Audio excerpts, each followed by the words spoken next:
And now, ladies and gentlemen, from the heart of the Inland Empire, right here in sunny Southern California, it's Robert Cardoza Live, where we talk about politics, money, and you. This is the intersection of business and politics. And now here's your host, Robert Cardoza.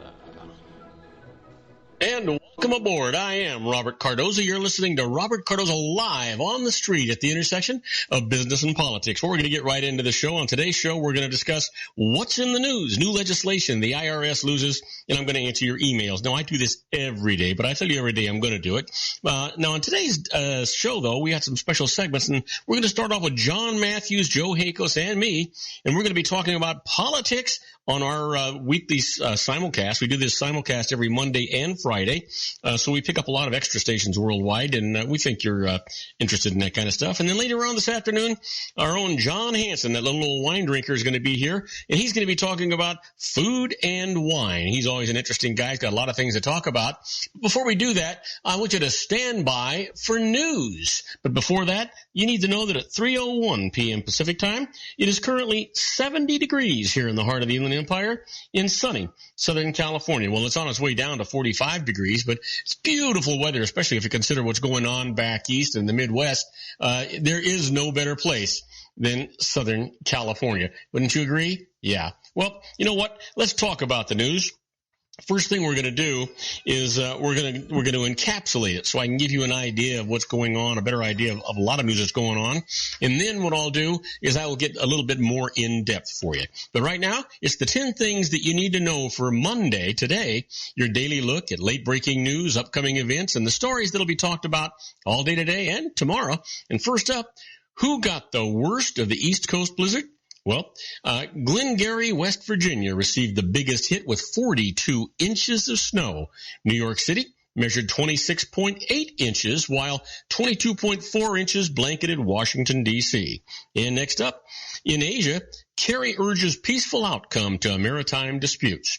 The U.S. Secretary of State seeks solutions to complaints about Beijing's construction of man-made islands in the South China Sea. And the GOP candidates spar over who's most conservative. Donald Trump likens himself to Ronald Reagan. Jeb Bush touts Bob Dole's endorsement. And Ted Cruz, well, he brandishes the endorsement from Iowa's Representative Steve King. And what Clinton Sanders learned from Obama's 2008 win. Bernie Sanders sees the president's first White House victory as an inspirational underdog story. Hillary Clinton sees it as a testament to a robust, refined political network. Yeah, she would. How about this? Video shows Paris attackers committing previous killings. The 9 men are filmed beheading bound prisoners or shooting a kneeling captive in Islamic State-controlled territory sometime before the November 13 Paris massacre. And why sealing Greece's sea border is nearly impossible. No matter how many patrol boats are out in Greek waters, attempting to force a vessel of asylum seekers back into Turkish waters is both illegal and dangerous, officials agree. And a magnitude 7.1 quake rattles south-central Alaska. The trembler knocks items off shelves and damages some buildings, but causes no major injuries. And then Shimon Peres rushed to the hospital. The former Israeli president suffers chest pains a week after a mild heart attack. And the Revenant survives snowstorm, rakes in about $16 million in its first weekend. And Leonardo DiCaprio's wintry frontier saga keeps drawing big audiences despite hundreds of weather-related theater closures. I got to tell you, that looks like it's going to be a great movie. And then finally, Manning wins the shootout versus Brady. The Denver Broncos defeat the New England Patriots 20-18 in an all-out battle to advance to the Super Bowl. Well, that's the news in a encapsulated form. Let's talk about a little more in-depth stuff. Let's talk about Rubio's Iowa crisscross approach, Ben's caucus campaign norm. Marco Rubio is all over the map in Iowa, quite literally. Having spent little time in the state's rural Christian conservative Northwest, the Republican presidential candidate dropped into Sioux County for the first time last week, then bounced across the state 2 days later to speak with some of Iowa's more fiscally conservative voters in the East. I'm going to trust that he knows what he's doing, State Representative John Wills, who supports Rubio, said after his campaign stop at the Christian Dordt College in GOP-rich Sioux Center. I hope he gets the chance to get up here again. Northwest Iowa is where you win. Rubio began an uninterrupted 9-day run Saturday ahead of Iowa's leadoff caucuses next Monday. His itinerary includes, His itinerary includes college towns, larger cities, and rural outposts. After months of promising that his campaign was on the verge of ramping up in early voting states, Rubio appears to be following through in the Iowa home stretch.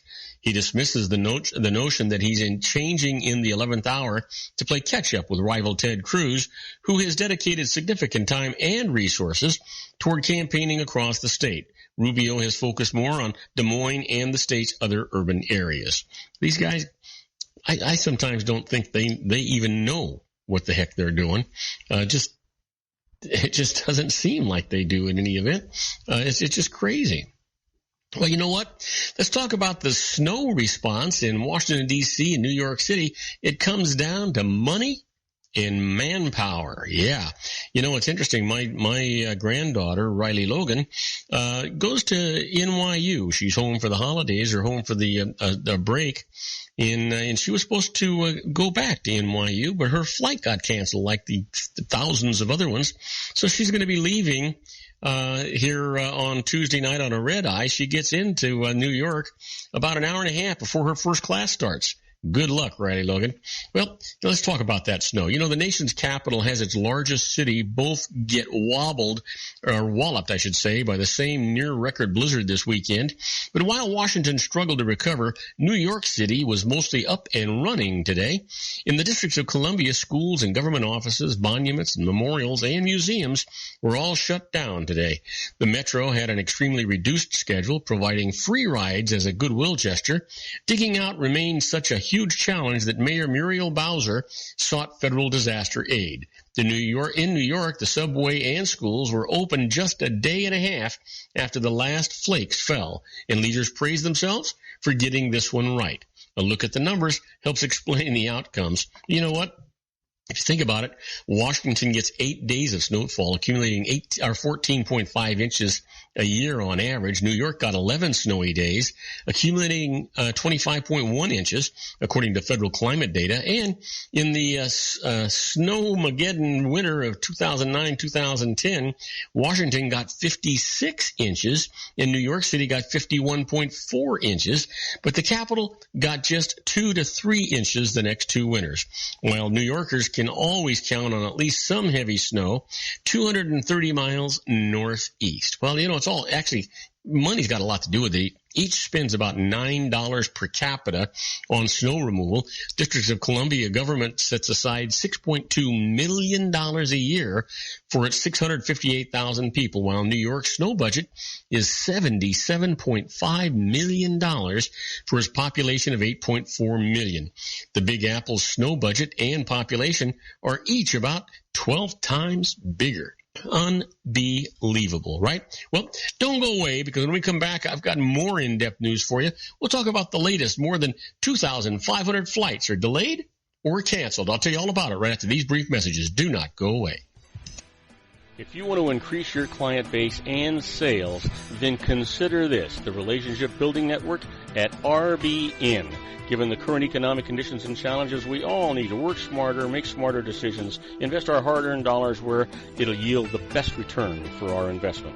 Many business professionals claim that the most effective networking group in Orange County is RBN. No other networking group or organization can offer what RBN offers. Make every year your best year. Join RBN and start reaping the benefits today. You know, nearly 3,000 businesses have joined RBN and experienced those benefits. Why join RBN? It's one group. It's one membership. It's no renewals. It's all through Orange County. RBN is a freestyle networking group. No mandatory attendance, no restrictions, no rules, and no penalties. Call them at 949-830-5776 or go to their website at rbninfo.com. That's 949-830-5776. If you've ever dreamed of having your own business to make your life secure, you know Water's Edge Wineries might be just the ticket. In 2004, their founder, Ken Lineberger, created the first winery franchise in California. It was a new concept with all of the functionality of a traditional winery, but without the vineyards. They purchased high-quality grape must from one of the largest winemaking companies in the world. Then they craft each wine carefully and bottle it right at their location. The winery was built to satisfy consumer demand for wine by the bottle and by the glass, but still kept the element of allowing customers to bottle their own custom vintage. Now, they're opening urban wineries across the United States under the brand Water's Edge Wineries. If you've ever dreamed of owning your own winery, it may be in reach right now through Water's Edge Wineries. Just give them a call at 909-468-9463, extension 700. That's Water's Edge Wineries, 909-468-9463. Have you ever found yourself caught between a rock and a hard place? The law offices of Blomberg, Benson, and Garrett might be just the answer for you. The attorneys of Blomberg, Benson, and Garrett have been serving the Inland Empire since 1989. They're dedicated to the aggressive litigation of civil, criminal, and real estate matters. Over the years, they have recovered tens of millions of dollars for their clients. The firm's practice specializes in litigation of personal injury, accident, slip and fall, real estate, and criminal law cases. The firm provides clients with the care, accuracy, and dedication of experienced attorneys. Blomberg, Benson, and Garrett is located at 10300 4th Street, Suite 150 in Rancho Cucamonga, California. They've been providing the Inland Empire residents with outstanding legal services for over 25 years. They look forward to providing you with aggressive legal representation. Call them at 909-945-5000, where you can talk to a person, not a machine. That's 909-945-5000, the law offices of Blomberg, Benson, and Garrett. And now let's get back to our show where we talk about politics, money, and you. And I am Robert Cardoza. You're listening to Robert Cardoza live on the street at the intersection of business and politics. You know what? I told you we were going to tell you the latest. More than 2,500 flights were delayed or canceled. The latest on recovery efforts following the blizzard that slammed a large swath of the United States. Flyers are continuing to face delays and cancellations in the aftermath of a massive weekend blizzard that slammed into the eastern U.S. More than 2,500 flights were delayed or canceled today. That's an improvement from Friday and Saturday. Meanwhile, estimates of the storm's economic impact are tame. Ryan Sweet and Adam Kamens, economists at Moody's Analytics, pegged the lost economic output at about $2.5 billion to $3 billion. That's relatively small in the context of a $16 trillion economy. The figure represents lost income for hourly workers and spending that was skipped. It does not include the cost of damage to roads or other infrastructure. At least 37 people were killed in the storm. It dumped more than 20 inches on the East Coast and 42 inches in one West Virginia town. You know what?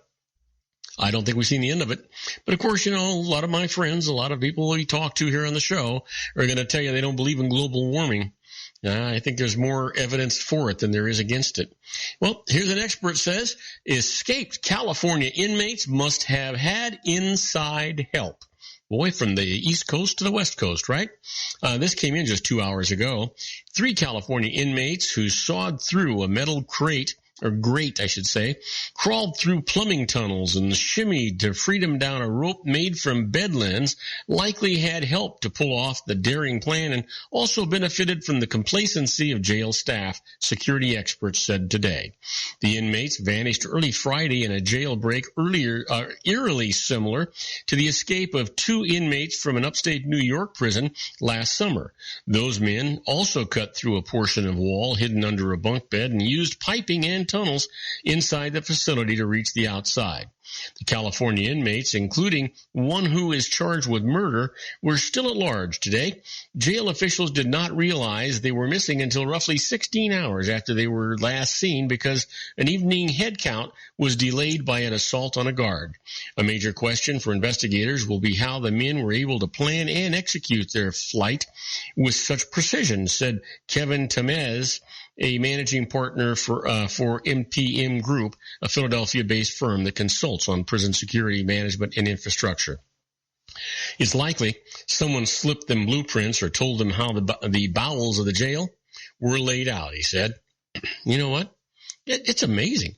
These guys have nothing better to do all day long. They got nothing but time to figure out where the weak spots are in these jails and these systems.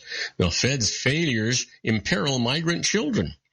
As tens of thousands of children fleeing violence in Central America cross the border in search of safe harbor, overwhelmed U.S. officials weakened child protection policies, placing some young migrants in homes where they were sexually assaulted, starved, or forced to work for little or no pay.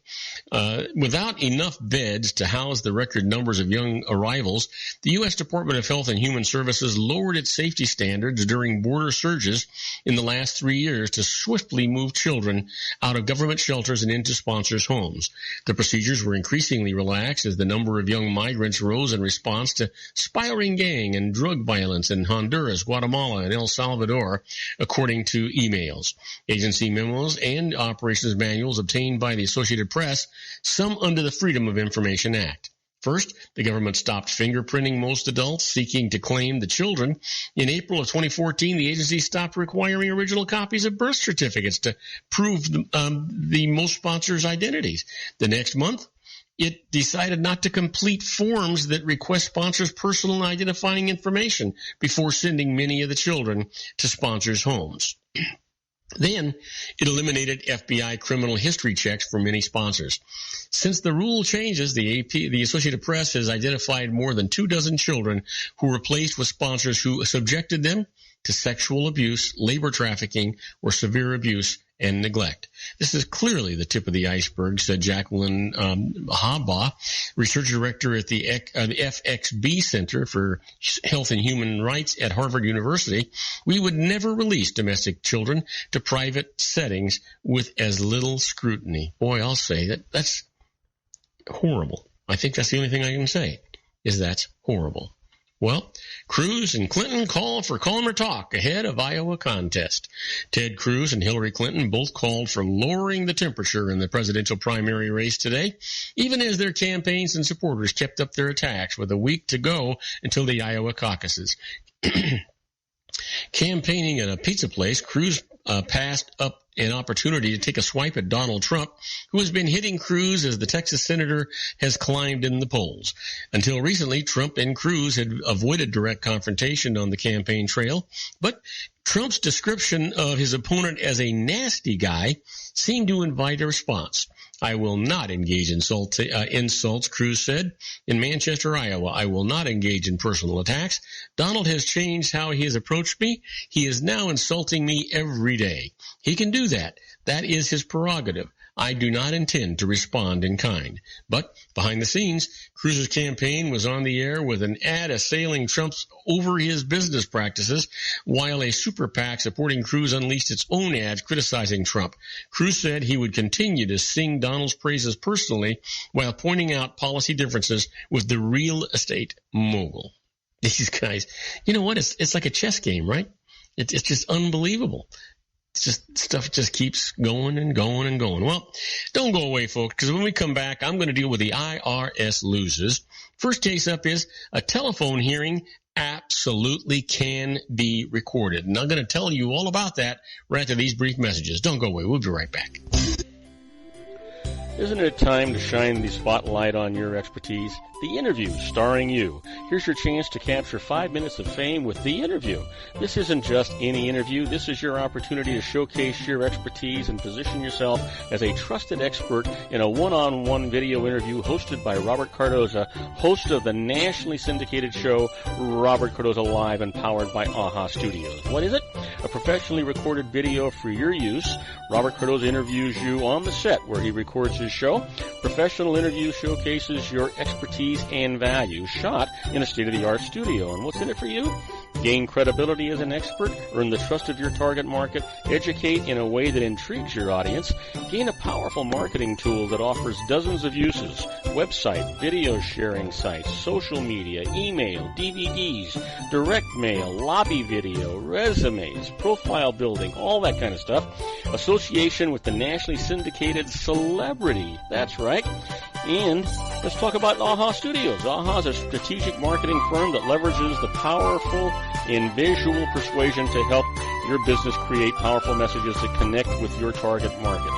AHA ventures way beyond strategy, delivering the marketing collateral you need to start driving a new business through your doors. AHA has a full-service, in-house, state-of-the-art production studio to bring your messages to life using video. Discover how to make the interview work for you. Call 949-831-2222. That's 949-831-2222. AHA Image Studios Incorporated. Dr. Stephen Tidwell, Gentle Family Dentistry in a caring, personalized environment. Here at Dr. Tidwell's office, we are dedicated to helping you keep your teeth healthy. We are a state-of-the-art dental practice that still believes in traditional values, such as excellent customer service and individual attention. We have a special welcoming offer for you for just $39, a complete exam, personal consultation, professional cleaning, and all necessary x-rays. That's a $266 value for $39. Dr. Tidwell has 2 convenient locations and experienced staff to provide you with professional care and personal attention that you deserve. Call today. Don't delay a great smile another day. Call 909-944-7308. That's 909-944-7308 for Rancho Cucamonga or San Bernardino. Joel Saltzman is Dr. Wireless. He has turned his considerable expertise into consumer credit risk and wireless security into a highly specialized independent web-based consulting enterprise targeting consumer credit risk analysis and wireless transactional security and monitoring. He works as a wireless analyst, veteran independent agent, and consumer liaison for most wireless telecom carriers and equipment manufacturers. For more than 20 years, corporate and private clients and media audiences have counted on his unvarnished advice while weighing the technology, performance, and cost differences between Sprint, Nextel, AT&T, Verizon, and T-Mobile.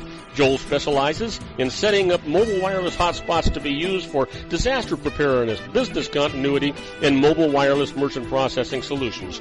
Call Dr. Wireless at 310-400-4900 or go to his webpage at drwireless.com. Again, call 310-400-4900 or his webpage at drwireless.com. You'll be glad you did.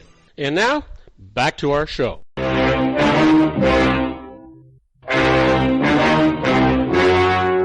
The story you are about to see is true.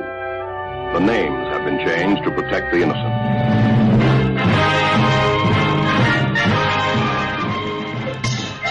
Okay, here we are, my favorite part of the show, the IRS loses. Let's not waste any time. Let's get to it. And then right after this, we're going to do our simulcast with John Matthews and Joe Hakos. I'm looking forward to that. I'm not sure what we're going to talk about, but I can guarantee you it'll be stimulating. But first off, the IRS loses. A telephone hearing can be recorded. Now, when Emery Seaman faced a levy for back taxes, he requested a collection due process hearing, and the IRS scheduled one to be held by phone. He then told the IRS that he intended to record that meeting, but the IRS responded that this wasn't allowed. When Seaman insisted, the IRS said that he had forfeited his right to the hearing. Seaman went to court, and here's what the conflict was. The tax code specifically allows taxpayers to record CDP hearings, but the IRS said that it does so only with in-person hearings. Now, this is what the judge actually said. A phone call can be considered made in person, and there's no logic as to why face-to-face hearings can be recorded, but phone hearings not. So Seaman gets his hearing, and he gets to record it, and that is the way it should be. Well, I got a case here that the IRS conceded, and you've heard me say it many times. They only concede when they're pretty sure they cannot prevail in tax court. Here's this case. Unexpected pregnancy and breakup gives tax break on a home sale. Now, in this case, an unmarried couple bought a home and moved into it. 7 months later, the woman discovered that she was pregnant. The couple then broke up. They intend to sell the home because it is not big enough for two adults to live in separately with a child, and neither can afford it alone. Here's the IRS ruling. The primary cause of the home sale is an unforeseen circumstance, so each owner qualifies for tax-free gain on the sale. The maximum amount of such gain equals the length of time that the owner owned the home and used it as a primary residence divided by 2 years or 24 months multiplied by $250,000, the maximum gain allowed if it had been owned the full 2 years. So hopefully you can see the logic in that. And here's another case for you. The IRS loses. They sent a notice to the wrong address, even though they knew the right address. Here's the case. David Buffano filed a tax return from Wheaton, Illinois. He then moved to Milford, Illinois, and reported his move to the post office. When he didn't file later year's returns, an IRS office sent notices to his Milford address. When he didn't reply, another IRS office sent final levy notice to the Wheaton address. When Buffano didn't receive it until after the deadline for answering, he argued that it was invalid since it was misaddressed. The IRS said the notice was properly sent to the address on his last filed tax return, and here's what the judge said. That is the proper address only if the IRS doesn't have a later, better one in its files, which it did. And so the IRS notice is deemed to be invalid. Yeah. Well, what do you think about this? Being a fly on the wall when the IRS is doing stuff? That's where we're at when we talk about inside the IRS. It's sort of like being inside the Twilight Zone.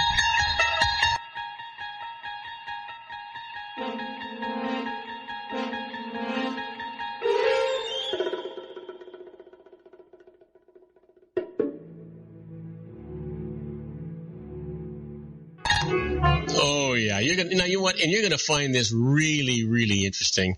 These things, I like these as much as I do the IRS losers most of the time. They're just really, really cool stuff if you think about it. Here's the first one: turning betting losses into business losses. Yeah, you heard me right. You may not have to be a full-time professional gambler to get a tax break from gambling losses. Now, in a recent tax court decision, the court ruled that an individual could deduct losses from horse race betting as a business loss. How? The taxpayer pursued the activity regularly and with continuity and operated it in a business-like manner. Essential for any business loss to be deductible, the taxpayer must prove a profit motive. As long as you continue to try something new to make a profit, it is hard for the IRS to argue that you lacked a profit motive. Now, it may be possible to sustain a tax-deductible loss from casino activity if you keep very accurate records, visit casinos on a regular basis, and can establish via your records that you changed betting strategies in an effort to generate profits, even if you are not a professional gambler. Give that some thought. And let me give you one more before we go on our break. When you lend money to your employer, you ever heard this before? Sure you have. Although not common, there are times when an employee will provide working capital to his or her employer. Now, if the debt is not repaid, the loss will generally be treated as a short-term capital loss limited to an annual deduction of $3,000. But better opinion here, or option, claim the loss as an itemized deduction called bad debt from an employer on Schedule A if you can establish that the primary purpose of making the loan was to protect the payment of your salary. Now take note, be aware that making the deduction may trigger alternative minimum tax. So check with your financial advisor before you do any of those things. You'll be glad that you did that kind of stuff. Now, do not go away. Excuse me. Do not go away because we're getting ready to do a simulcast with our own John Matthews and Joe Hakos. They're going to be with us in about 5 minutes. And so we're going to go for a short commercial break. We'll come back. We'll be with them, and we're going to talk politics during the next segment. You're going to enjoy it. So don't go away, folks. We'll be right back. If you want to increase your client base and sales, then consider this, the Relationship Building Network at RBN. Given the current economic conditions and challenges, we all need to work smarter, make smarter decisions, invest our hard-earned dollars where it'll yield the best return for our investment. Many business professionals claim that the most effective networking group in Orange County is RBN. No other networking group or organization can offer what RBN offers. Make every year your best year. Join RBN and start reaping the benefits today. You know, nearly 3,000 businesses have joined RBN and experienced those benefits. Why join RBN? It's one group. It's one membership. It's no renewals. It's all through Orange County. RBN is a freestyle networking group. No mandatory attendance, no restrictions, no rules, and no penalties. Call them at 949-830-5776 or go to their website at rbninfo.com. That's 949-830-5776. If you've ever dreamed of having your own business to make your life secure, you know Water's Edge Wineries might be just the ticket. In 2004, their founder, Ken Lineberger, created the first winery franchise in California. It was a new concept with all of the functionality of a traditional winery, but without the vineyards. They purchase high-quality grape must from one of the largest winemaking companies in the world. Then they craft each wine carefully and bottle it right at their location.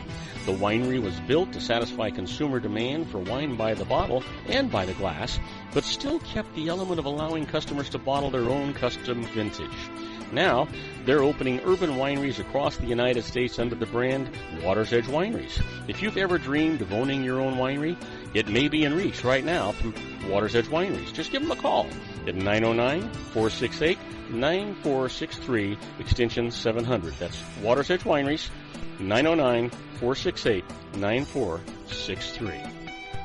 Have you ever found yourself caught between a rock and a hard place? The law offices of Blomberg, Benson, & Garrett might be just the answer for you. The attorneys of Blomberg, Benson, & Garrett have been serving the Inland Empire since 1989. They're dedicated to the aggressive litigation of civil, criminal, and real estate matters. Over the years, they have recovered tens of millions of dollars for their clients. The firm's practice specializes in litigation of personal injury, accident, slip and fall, real estate, and criminal law cases. The firm provides clients with the care, accuracy, and dedication of experienced attorneys. Blomberg, Benson, & Garrett is located at 10300 4th Street, Suite 150 in Rancho Cucamonga, California. They've been providing the Inland Empire residents with outstanding legal services for over 25 years. They look forward to providing you with aggressive legal representation. Call them at 909-945-5000, where you can talk to a person, not a machine. That's 909-945-5000, the law offices of Blomberg, Benson, & Garrett. And now let's get back to our show where we talk about politics, money, and you.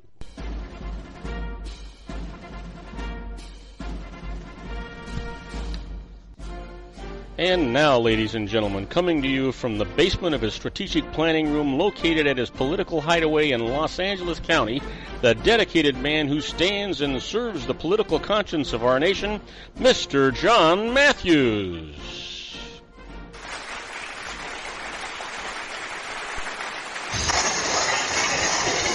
And I am Robert Cardoza. You're listening to Robert Cardoza live on the street at the intersection of business and politics. And you know what? We're getting ready to do our simulcast with John Matthews and Joe Hakos.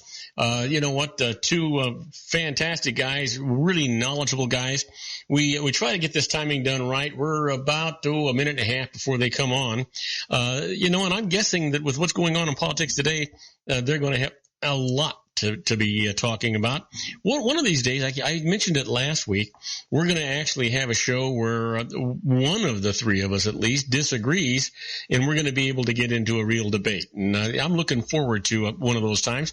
I may even just create it artificially sometime just to have fun. These guys, very knowledgeable. They might be upset at the position that I take, even though the position I take might not be the one I actually believe in.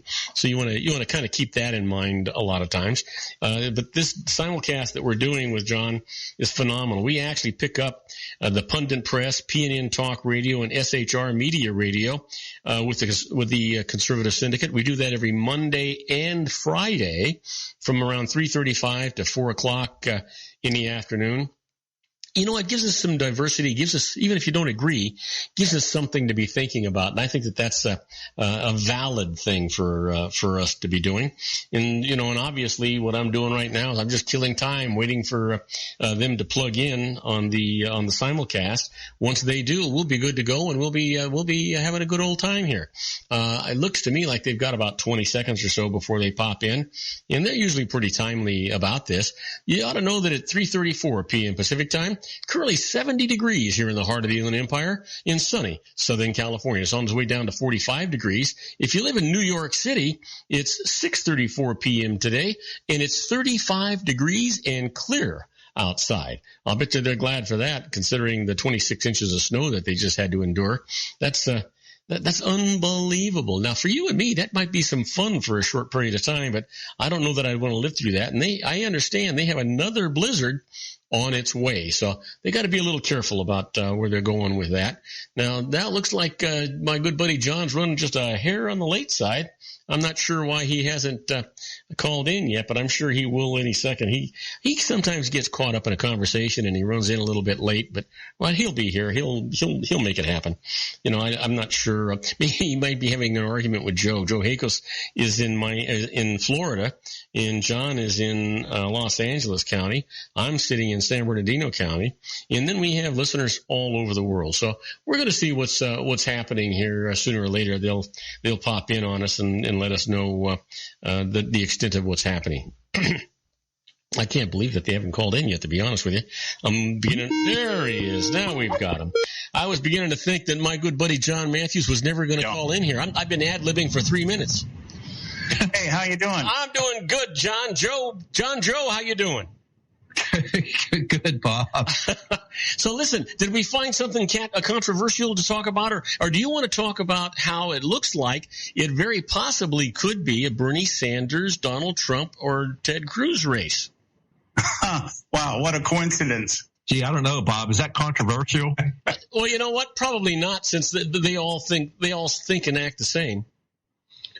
Well, I don't know about all that. Oh, yeah. One guy wants to give away the farm. The other guy wants to sell you the farm, and the other guy just doesn't give a damn.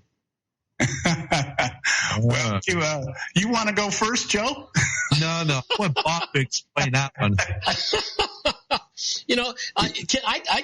I'm absolutely flabbergasted at the turnaround between Bernie Sanders and Hillary Clinton. Looks like she's got a really serious fight on her hands. Not that I really care, but you know what? As a conservative, I think it's going to be really interesting to have a fight against what I think is going to be Donald Trump, who's going to take a sweep here, and Bernie Sanders may be his opponent. Well, we've been talking about this all last week. In fact, I made the comment to one of our producers this morning, one of the producers that count us down before we come on the air. Mm-hmm. And I said, yeah, be prepared because we're loaded for bear today on Donald Trump. Let's do it. There's a couple, the situation in the Democrat Party is really 6 of one, half a dozen of another. There is talk out there in the media that Bernie Sanders, Bernie Trump. Hey, you know what? I bet they are related. If you check on it, if you look for the birth certificates of these guys, I'll bet you that way back there they are related. Well, I think what it is in the Democrat camp, you've got two real schools of thought here. One, Bernie Sanders would have a hard time beating anybody on the Republican side, and therefore the Democrats may not want him. And my thought is that Bernie Sanders, I'm sorry, Joe? So hence the Bloomberg candidacy. Oh, yeah, but where the heck is Joe McCarthy when you need him? That would take care of Bernie. Well, let me get to my back of my thought. It goes like 8 different directions with this. But the point being is that whether Bernie Sanders wins the nomination or not is not really going to bother the Democrat Party. That what there is they'd be forced to finally admit that, yes, they're all quote unquote Democratic socialists, but it doesn't really matter to them. This is all show.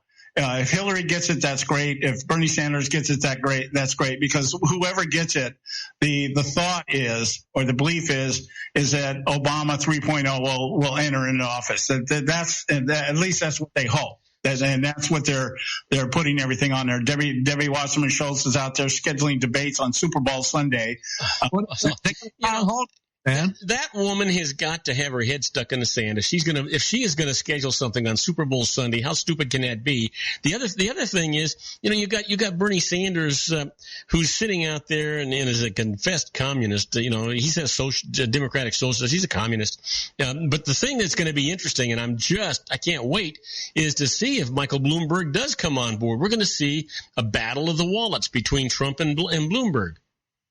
Well, it'll be interesting because I believe that if Bloomberg comes on board, if he does, I mean, we've talked about this last week about the filing requirements and everything else. It would be a wild card in the sense of just getting on the ballot. That in and of itself, because of the time frame and everything, but he would run as an independent, which might alleviate some of those problems. Not with the states, because the states have their rules. Yeah. But what you're talking about here is he would definitely take Hillary Clinton votes. Yeah. I don't know that he would affect the Sanders crowd, because the Sanders crowd is like the Trump crowd. They're not listening to anybody but the guy playing the music. Well, the interesting thing, John, about the Sanders crowd is he has a young crowd as opposed to an establishment that Hillary's got. And so I think you're absolutely right. So and the same thing with Bloomberg, he's got an established crowd, not a young crowd. Matter of fact, the young crowd doesn't like Michael Bloomberg. So if Bloomberg comes on, he can hurt the Democrats if Hillary is the nominee, and GOP has got to love it if Bloomberg comes in. Well, again, this race is sizing up one way. This is the GOP's. Once again, it's the GOP's race to lose. Yeah. And the way they lose it is if those people who are out there right now following Donald Trump down the road to utopia, if they continue down that path, this could end up any number of ways. We may have a brokered convention to pick the president. You know what? And you're right. I mean, I don't know if you've been. I was going to make the stupidest comment. I was going to say, I don't know if you've been watching the news. That's all you guys do. I was watching Elizabeth Warren, and now she's attacking Hillary Clinton. At first I was thinking the only hope that Hillary Clinton had was Elizabeth Warren. If Elizabeth Warren would run on the ticket with her, now it looks like Elizabeth Warren is after her throat, which is going to make things even worse, because she is absolutely bomb blasting Hillary with regard to what she's doing on Wall Street. Well, Elizabeth Warren is Bernie Sanders' love child. If she's going to support anybody, it's going to be Sanders. Yeah.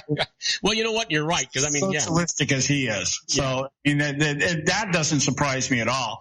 What I was surprised as far as Elizabeth Warren goes, I was surprised that she actually didn't run for president. I really thought at the beginning of this thing that they would, twist her arm and get her into the race, because she would be much more representative of the socialism in a much better way than Bernie Sanders is. Bernie Sanders looks like, the mad Uncle Joe out there, with the messed up hair and he looks like the guy from, I was trying to think of Back to the Future. Doesn't he look like the professor in Back to the Future? Scott. Yeah, Joe. And I keep thinking that, God, wouldn't you love to be a fly on the wall? I would love to have been in some of these back room meetings where Hillary and Warren and Sanders and all these people have been talking, and all the threats and all the negotiating and all the planning that's going on. This is getting to be a really interesting race. Well, it's not really a race right now. It's more like a crap fest. It's just, everybody's throwing what they've got out there, and the season. It's a right time for this type of politicizing, because there is enough frustration in America amongst the electorate that people would just follow the loudest voice. That we were talking earlier, just before we came on with you, about how we see many people on the right now who brandish the conservative label and proudly wear it on their chest, and they're basically starting to sound like true believers. Yeah. Do you know what this thing, both sides, both the conservative side and the liberal side, it reminds me, remember when they were having the land grabs during the 1800s and people were squatting for land, and they had these big races, and they were on horses, and they were in wagons, and they were on all these things. This is what this race is reminding me of. It's just a charge of people to see who can get to the end and to their little plot of land first. No, I think it's not a plot of land. I think it's a cliff. Yeah. Oh, yeah. See if they can go over it. Yeah. Well, I wouldn't. You know what, Joe? I wouldn't be disappointed to watch that. It reminds me of Quigley Down Under. You know, when these guys were pushing these Aborigines over the cliff. That could be the people running for president. I wouldn't be disappointed. Well, no. It's just not. They won't go over the cliff. It's everybody else will go over the cliff. That's the unfortunate part. They will stand at the edge of the cliff and point, and everybody will go that way. They'll keep going. Where could we move to? I'm sorry? Where are we going to move to? Well, it remains to be seen. Maybe what we ought to do here, let us take our break here. When we come back, we'll answer that question for you, or try to answer it. All right. We'll be right back with John Matthews and Joe Hakos in the Conservative Syndicate after these brief messages. Do not go away. We'll be right back.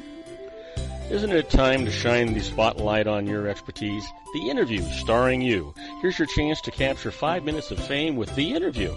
This isn't just any interview. This is your opportunity to showcase your expertise and position yourself as a trusted expert in a one-on-one video interview hosted by Robert Cardoza, host of the nationally syndicated show Robert Cardoza Live and powered by AHA Studios. What is it?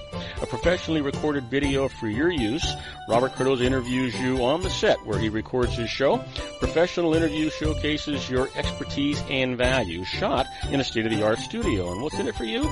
Gain credibility as an expert, earn the trust of your target market, educate in a way that intrigues your audience, gain a powerful marketing tool that offers dozens of uses, website, video sharing sites, social media, email, DVDs, direct mail, lobby video, resumes, profile building, all that kind of stuff. Association with the nationally syndicated celebrity. That's right. And let's talk about AHA Studios. AHA is a strategic marketing firm that leverages the powerful and visual persuasion to help your business create powerful messages that connect with your target market. AHA ventures way beyond strategy, delivering the marketing collateral you need to start driving a new business through your doors. AHA has a full-service, in-house, state-of-the-art production studio to bring your messages to life using video. Discover how to make The Interview work for you. Call 949-831-2222. That's 949-831-2222. AHA Image Studios, Incorporated. Dr. Stephen Tidwell, Gentle Family Dentistry in a caring, personalized environment. Here at Dr. Tidwell's office, we are dedicated to helping you keep your teeth healthy. We are a state-of-the-art dental practice that still believes in traditional values, such as excellent customer service and individual attention. We have a special welcoming offer for you for just $39, a complete exam, personal consultation, professional cleaning, and all necessary x-rays. That's a $266 value for $39. Dr. Tidwell has 2 convenient locations and experienced staff to provide you with professional care and personal attention that you deserve. Call today. Don't delay. A great smile another day. Call 909-944-7308. That's 909-944-7308 for Rancho Cucamonga or San Bernardino. John Matthews and Joe Hakos. Yeah, I think Robert was asking, well, if it doesn't turn out, where are we going? Yes. Yeah, where are we going to move to? I'm not moving anywhere. I'm going to stay where it's warm. You know what? But you know what? If the Earth is tilted the way I think it is, Joe, you better get ready for a flood because all that water from all that snow is coming your way. That's okay. I'll get over it.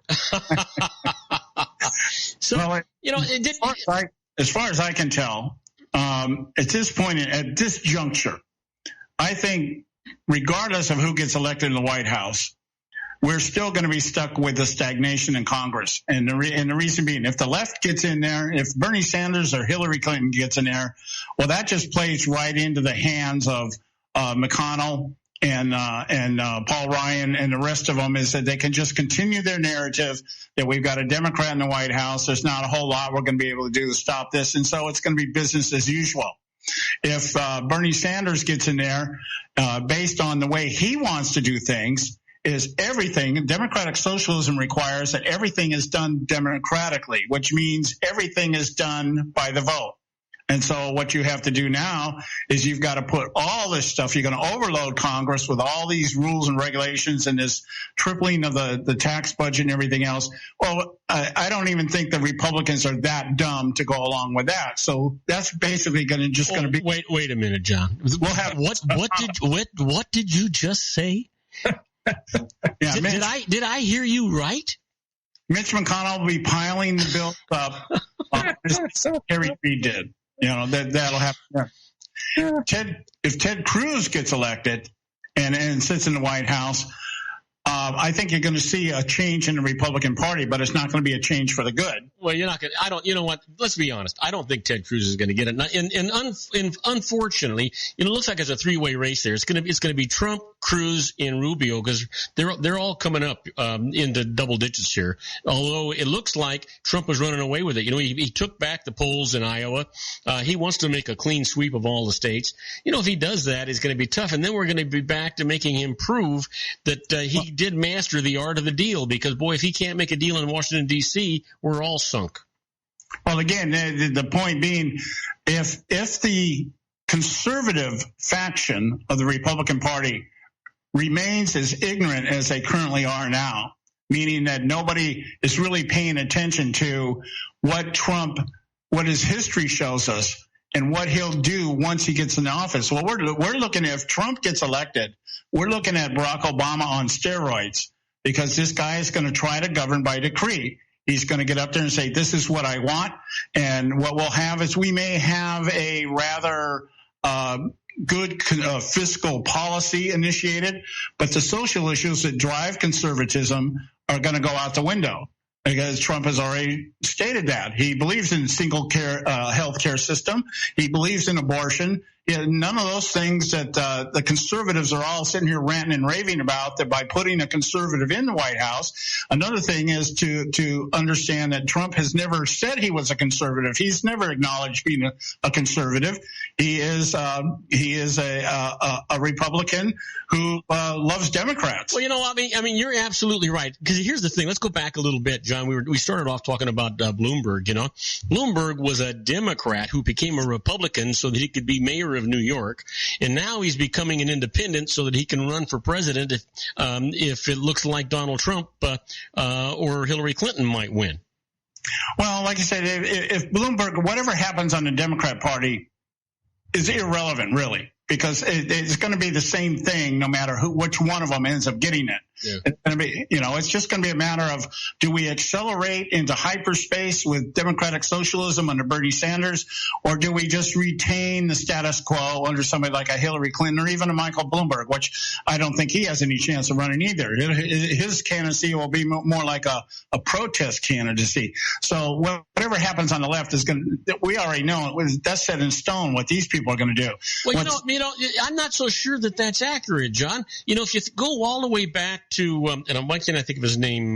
The big-eared guy that was in the Independent. Gosh, why can't I think of his name? That was.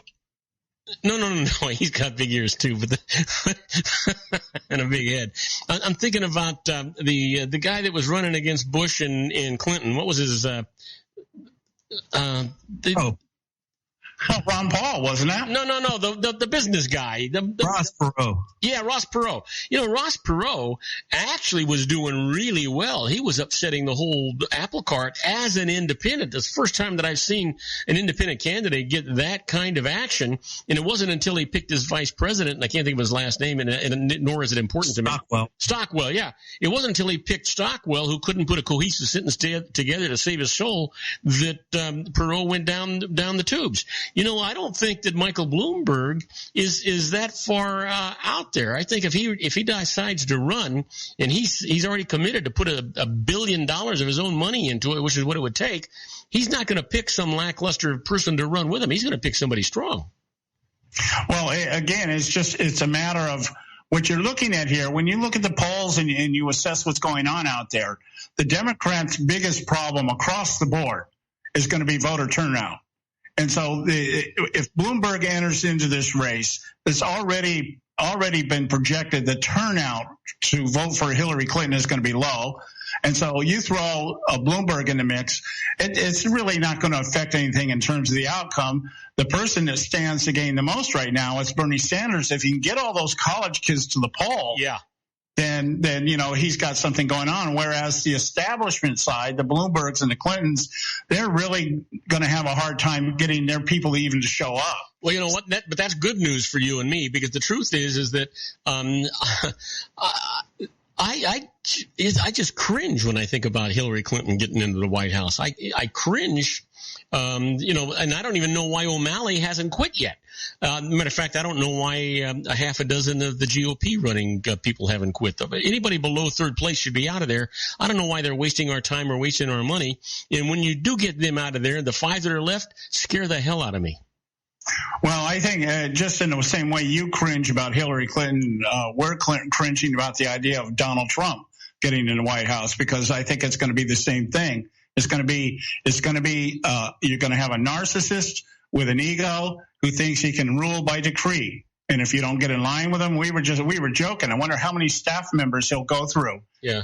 His administration, he's gonna be sitting in the room thinking he's on The Apprentice. Well, you know what? But you know what? With all due respect, I'm not so sure. I mean, I certainly haven't made a decision yet. But the truth is, if he's the nominee, he is going to get my vote. And I'll tell you, I like the idea that somebody's going to go in there and kick ass, that they're going to beat up, they're going to do something to make something happen. Whether I like it or not, something's better than nothing. Yeah, maybe he'll just take Mitch McConnell out and shoot him on Pennsylvania Avenue instead of. Oh, I'm glad you said that, not me, Joe. Well, because he can get away with that and not lose a vote. Well, I mean, yeah, absolutely, Well, that's the narcissist. Look at Dick Cheney. He might be like Dick Cheney. He can shoot some guy in the face point blank with a shotgun and miss. Oh, come on now. Really? It's not. I think the biggest thing that if you want to talk about uncertainty, the uncertainty to me would be if somebody like Ted Cruz gets in office, because Congress will now have to make a decision. We either govern the way that we're supposed to, or we just completely resist what Ted Cruz wants us to do, which now exposes them. So how the Congress would react is the key to this whole thing. Yep. We know a Bernie Sanders, a Hillary Clinton, a Michael Bloomberg, the narrative is going to stay the same. The Republicans will give them what they want so that they don't get branded as haters and racists and bigots and everything else. But Joe, the Congress and the House of Representatives and the Senate already hate Cruz. Oh well, I don't think that's as embedded in stone as people want to make it out to be. But they want to play. But they want to play. They're going to play. I mean, if they want to have anything, because if they don't do anything, they're going to get shown for, like just John said. Yeah. So they're going to have to do something. So they're going to have to get along with it. Right now, they don't have to get along with Cruz because, well, inconsequential. He's not the guy. And if they don't do anything, they're going to look like Steve Martin in The Jerk, walking the street with a thermos and a velvet-covered chair, or trying to figure out what to do next. They're all blowing up for some reason. I don't know what's going on. As somebody's shooting at them. Well, you know what? I got to tell you, it's I hope the hell it's not Bernie Sanders. And the truth is that any of the other three guys, other than Rubio, and I'm not real nuts about Rubio, but any of the other three guys, I think you're going to see a new revolution. I think hopefully, with any luck at all, guys, we're going to see a revolution at the ballot box. And I hope that it's not a revolution where we send college kids into the ballot box that overcome the more mature roles of decision making, and we wind up putting somebody in the White House that just wants to smoke dope and play games. Well, I sure as hell hope it's not like the French Revolution. Yeah, well, let them eat cake. Oh, it's worse than that. At this point in the game, I don't know at this point in the game that wouldn't be a bad idea, seeing people going in and ransacking the White House. Yeah. Okay. We have definitely. You're right about one thing, Bob. We're on the verge of. We're in the process of another revolution. Yeah. What we have here, if you go back, just compare this to history. What we have here is we have a very disgruntled public who feels that they're not being represented. I don't care what side of the aisle you're on. They're saying we're not being represented. That was the premise on which our revolution came to a reality. Now, how that plays out, that remains to be seen. But one thing is certain, the seeds are there. And we'll see what happens here. Well, we're going to have to see on next Friday, because right now I'm way out of time. Yeah, so are we. All right, guys. Hey, have a great one. It was a great show. I'm looking forward to Friday with you. All right, we'll talk to you later, my friend. All right, take care. Now, the rest of you, don't go away. When we come back, we'll be with that little old wine drinker, John Hanson, and we'll be back after these brief messages. Do not go away. If you want to increase your client base and sales, then consider this, the Relationship Building Network at RBN. Given the current economic conditions and challenges, we all need to work smarter, make smarter decisions, invest our hard-earned dollars where it'll yield the best return for our investment. Many business professionals claim that the most effective networking group in Orange County is RBN. No other networking group or organization can offer what RBN offers. Make every year your best year. Join RBN and start reaping the benefits today. You know, nearly 3,000 businesses have joined RBN and experienced those benefits. Why join RBN? It's one group. It's one membership.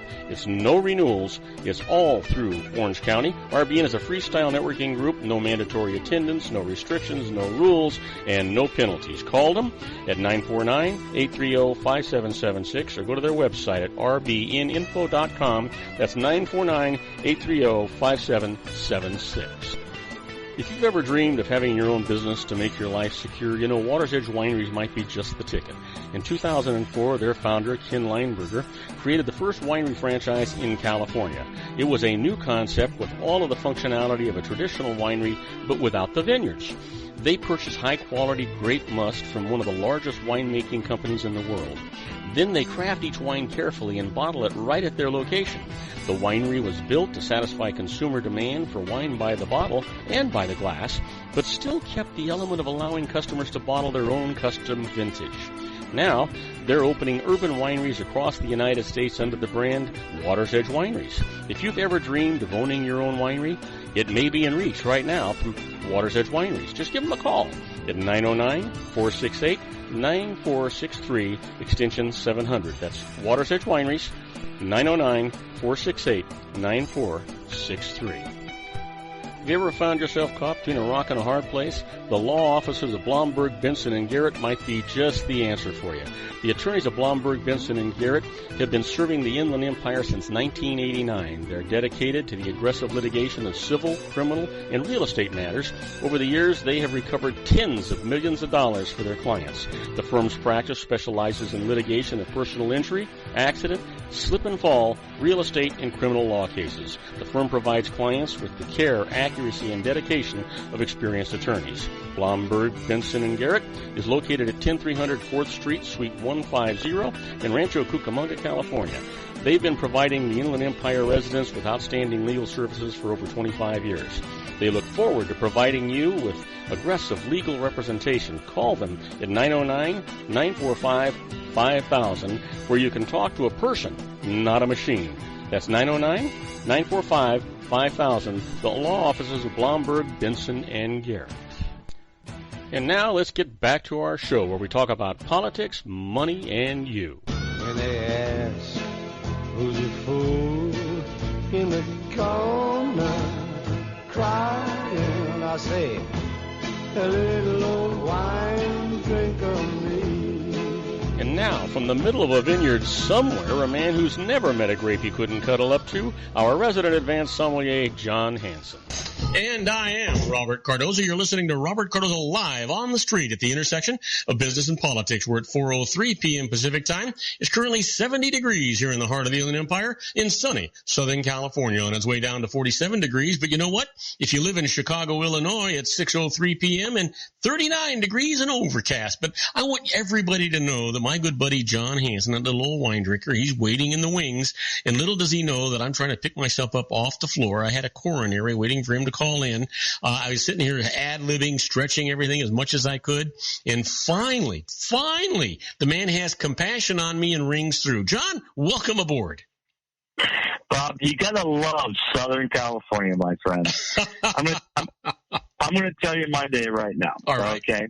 Well, you know my good buddy Ron Gill. I've known Ron almost as long as I've known you, and gosh, you guys used to meet up in Cala and so forth back in the late '80s, early '90s, and so forth.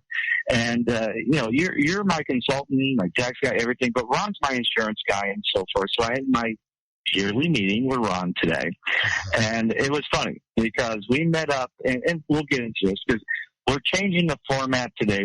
I was trying to stay with the wines and so forth. But what a great weekend for football.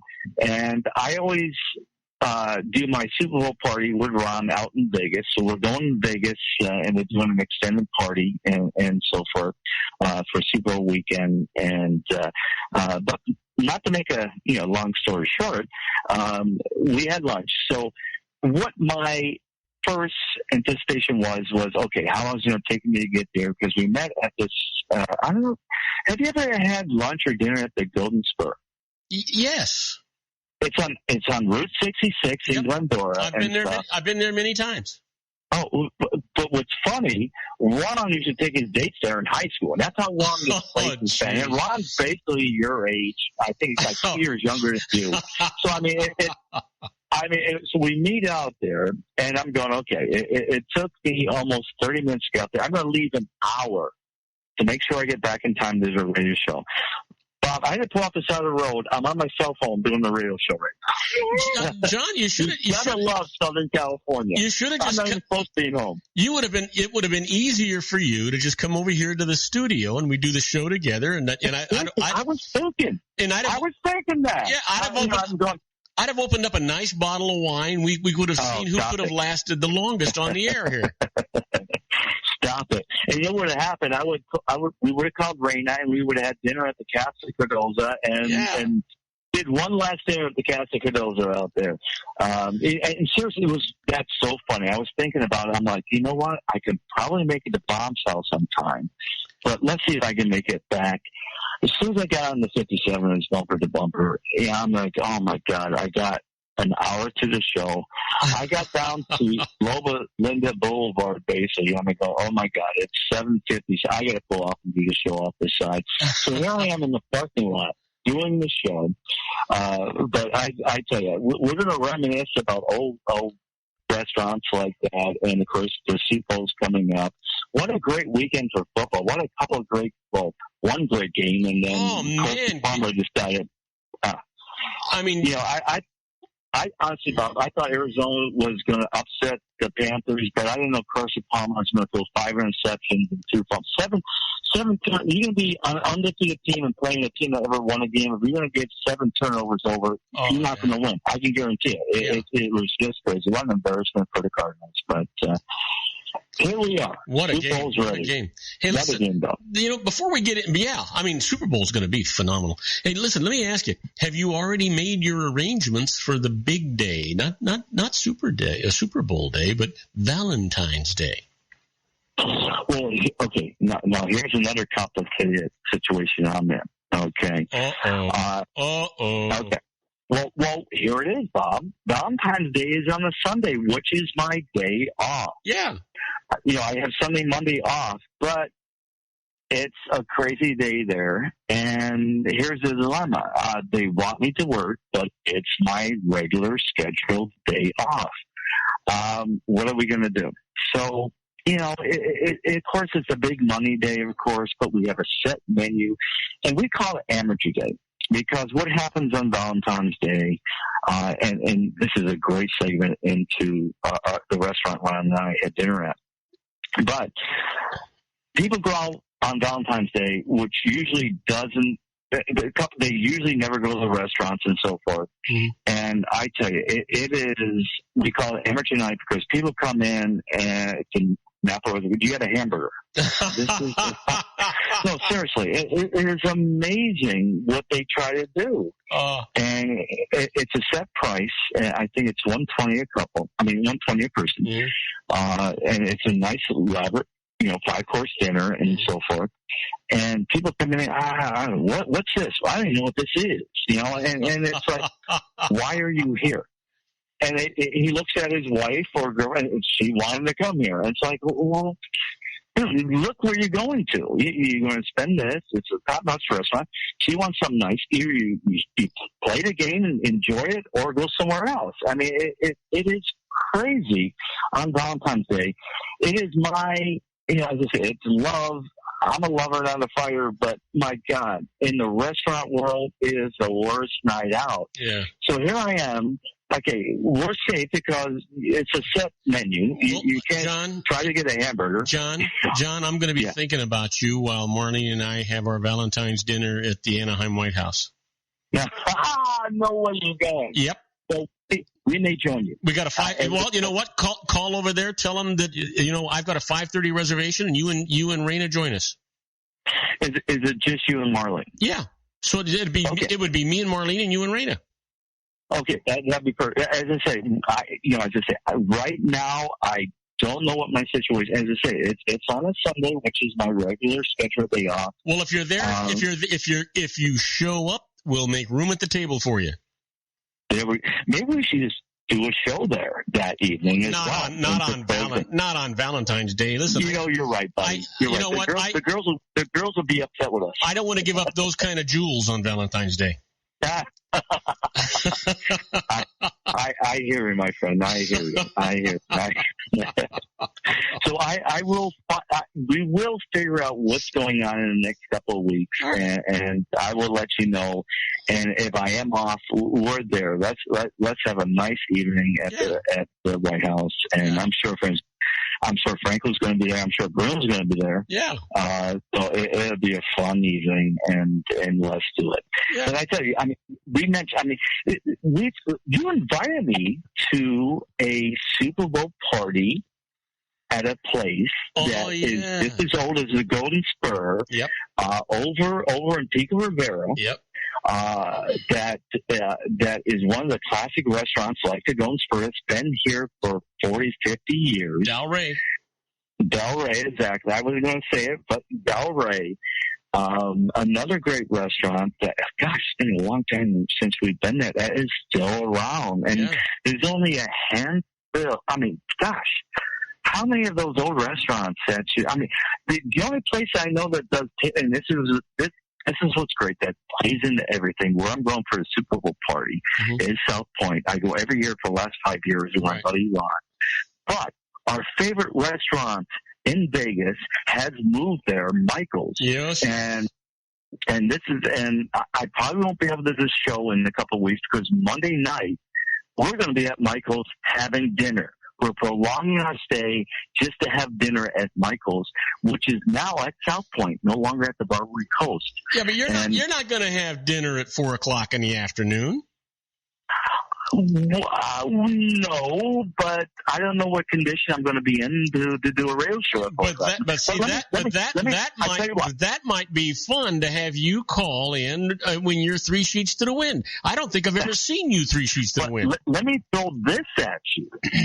Why don't you come out and join Ron Yvette, Raina, and myself, and have dinner that Monday at Michael's at South Point in Vegas? Oh, I wouldn't horn in on Ron. No. You and Ron know each other very well. That would be outstanding. And I actually talked to Ron about this. Oh, you did? Yes. Oh. I go, do you know he goes, I know Bob very well. Why don't we do a radio show from Michael's in Vegas that Monday? Oh, that would be near impossible. It would. Okay. Oh, yeah, but by the time the equipment is so massive now that to do that I don't think Michael's would let us set up. Well, we have plenty of time yet. We have a couple of weeks.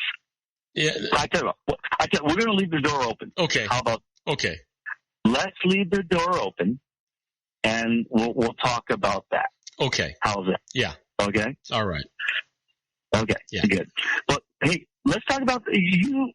When's the first time you went to the Golden Share? Oh my goodness, it's been years. I mean, the first time it was years ago. You know what? I want to say maybe 60s. No, I'd say in the 80s. Oh, okay. As I said, when Ron was in high school, yeah, he used to take his dates there. So I know. Yeah, see, when I was in high school, I went to an all boys high school in Anaheim, California. Survey. Yeah, Servite High School. First graduating class of Servite High School. But the great part about that is that we had reciprocation with 2 all girls schools. Boy, I want to tell you what, I thought I died and went to heaven. Anyway, when we would go to dinner, I wasn't driving all the way out here for dinner. Right.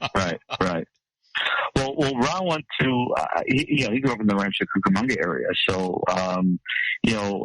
Ron, great athlete. Played for the Mets in 77, Padres 78, 79, and so forth. No, Ron's 6'5". Yeah, he's probably 2 something now, but now, he's 60 some years old now, but, great athlete, great pitcher, played for the Twins, the Mets, and the Padres. Incredible athlete, and the stories this guy has is just amazing. But big sports advocate, of course. And I say that's what we go every year. One of his best friends owns South Point, and he was one of the conglomerates that had the Rio, South Coast, Barbary Coast, that whole conglomerate of that. Right. And he decided to buy out, and he said, "Hey, give me South Point. You can have all the other casinos." And they said, "Are you kidding me?" He said, "Yes." And he was such good friends with all of the staff at Michael's, which we loved for so many years. Yeah. And he made a deal with them. He said, "Listen, everybody, it has to be 100%. If one person says no, it's not going to be a deal. But I'm going to open this casino called South Point, and I want to bring everything, the entire staff, everything over from Michael's to South Point and open up Michael's. But the same door. Remember the door with the glass in front of it? The single door with the leaded glass, and you walk in, there's a big Tiffany lamp in the ceiling? That is there. That is all there. They basically took it and moved it to South Point. The same chef, the entire staff moved. And he actually paid the entire staff the few years that was in construction until they moved it. Wow. I mean, the guys, I would love to have this guy on the show. I mean, amazing guy. Oh, yeah. He loved that restaurant. And I told him, I go, me and my buddy, that was our favorite restaurant in Vegas for years. Oh, yeah.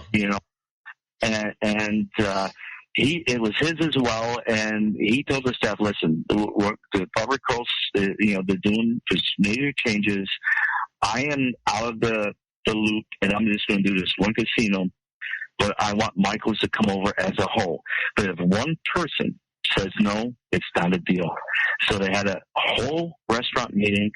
It went 100%. We want to move, and he told them, "It's going to be 2 years, but I'm going to pay you this for 2 years." Wow. Until we open, and he did. I mean, what an amazing man. I mean, what a great story. Amazing man. And Michael's is still there at South Point now. It is, the same stuff, the table side, the Dover Sofa 2, all the old memories. And it was funny because, that is the theme of the show tonight, because we went to this Golden Steer. I had Oyster Rockefeller, we had steamed clams, we had just total old school. Yep. And here's the funny part of it. Ron and I said, I've known Ron almost as long as you and Marlene and so forth.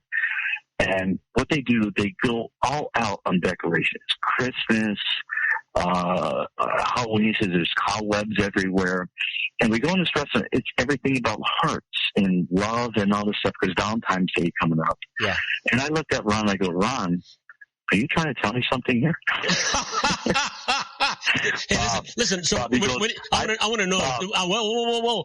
So I need to know. Was he at least holding your hand when he answered? No. But here's the classic thing. Ron played right with it. He goes, "John, I've known you for almost 30 years. And I've been holding this in for almost 30 years. Hey, hold that thought. We've got to go on a commercial break. When we come back, you're gonna have to tell me what he was holding for 30 years. We'll be right back with my own John Hanson, that little old wine drinker, after these brief messages. Do not go away.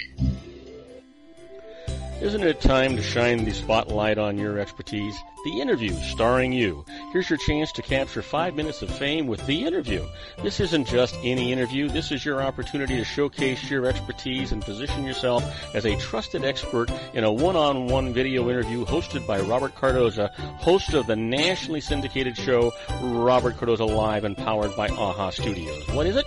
A professionally recorded video for your use. Robert Cardoza interviews you on the set where he records his show. Professional interview showcases your expertise and value, shot in a state-of-the-art studio. And what's in it for you? Gain credibility as an expert, earn the trust of your target market, educate in a way that intrigues your audience, gain a powerful marketing tool that offers dozens of uses, website, video sharing sites, social media, email, DVDs, direct mail, lobby video, resumes, profile building, all that kind of stuff. Association with the nationally syndicated celebrity. That's right. And let's talk about AHA Studios. AHA is a strategic marketing firm that leverages the powerful in visual persuasion to help your business create powerful messages that connect with your target market. AHA ventures way beyond strategy, delivering the marketing collateral you need to start driving a new business through your doors. AHA has a full-service, in-house, state-of-the-art production studio to bring your messages to life using video. Discover how to make The Interview work for you. Call 949-831-2222. That's 949-831-2222. AHA Image Studios Incorporated.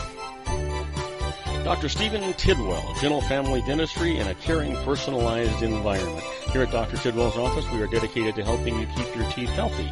We are a state-of-the-art dental practice that still believes in traditional values, such as excellent customer service and individual attention. We have a special welcoming offer for you for just $39, a complete exam, personal consultation, professional cleaning, and all necessary x-rays. That's a $266 value for $39. Dr. Tidwell has 2 convenient locations and experienced staff to provide you with professional care and personal attention that you deserve. Call today. Don't delay. A great smile another day. Call 909-944-7308. That's 909-944-7308 for Rancho Cucamonga or San Bernardino. Joel Saltzman is Dr. Wireless. He has turned his considerable expertise into consumer credit risk and wireless security into a highly specialized independent web-based consulting enterprise targeting consumer credit risk analysis and wireless transactional security and monitoring. He works as a wireless analyst, veteran independent agent, and consumer liaison for most wireless telecom carriers and equipment manufacturers. For more than 20 years, corporate and private clients and media audiences have counted on his unvarnished advice while weighing the technology, performance, and cost differences between Sprint, Nextel, AT&T, Verizon, and T-Mobile. Joel specializes in setting up mobile wireless hotspots to be used for disaster preparedness, business continuity, and mobile wireless merchant processing solutions.